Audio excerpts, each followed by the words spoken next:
দেশের নেত্রী বেগম খালেদা জিয়ার পরে জনাব তারেক রহমান বিদেশের মাটিতে বসে বাংলাদেশের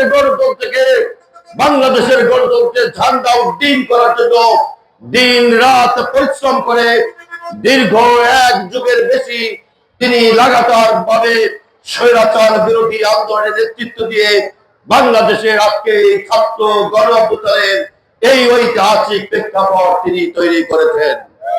বাংলাদেশের মানুষ সেই দিন থেকে শুরু করে যে আন্দোলন চালিয়ে এসেছিল, সেই আন্দোলনকে ভিন্ন কাজে প্রবাহিত করার জন্য, এই আন্দোলনকে দমানোর জন্য বিভিন্ন বিরোধী দলকে টার্গেট করেছিল আওয়ামী লীগ। অনেক বিরোধী দল আত্মসমর্পণ করেছিল। এখন অনেক রাজনৈতিক দল রয়েছে যারা ইসলামের কথা বলে আর বিএনপির বিরোধিতা করার চেষ্টা করে। তারা আবার ফ্যাসিবাদ বিরোধী সাজার চেষ্টা করেন। তাদেরকে কিন্তু আমরা চিনি।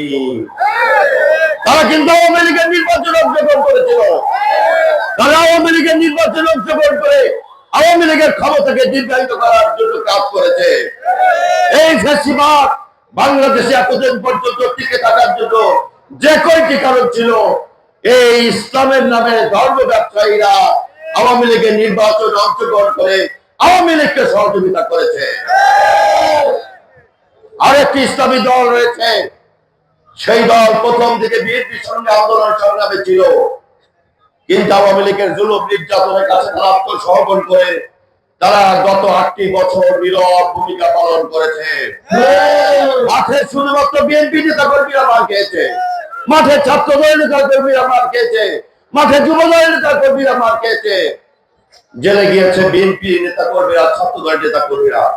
যদি এতদিন পর্যন্ত বিএনপি নিশ্চুপ থাকতো, তাহলে এই গণতন্ত্র, এই গণ অভ্যুত্থানের ক্ষেত্র কেউ তৈরি করতে পারত না।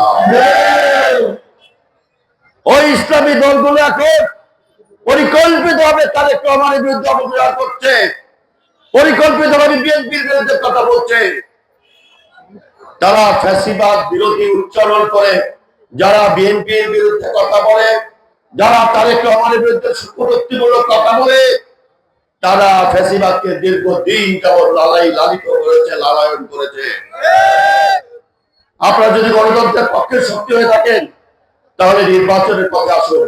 যারা নির্বাচনের বিরোধিতা করে, যারা নির্বাচনের বিরোধিতা করে, বিএনপির বিরোধিতা করে, তারেক রহমানের বিরোধিতা করে, তারা গণতন্ত্রের পক্ষের শক্তি হতে পারে না।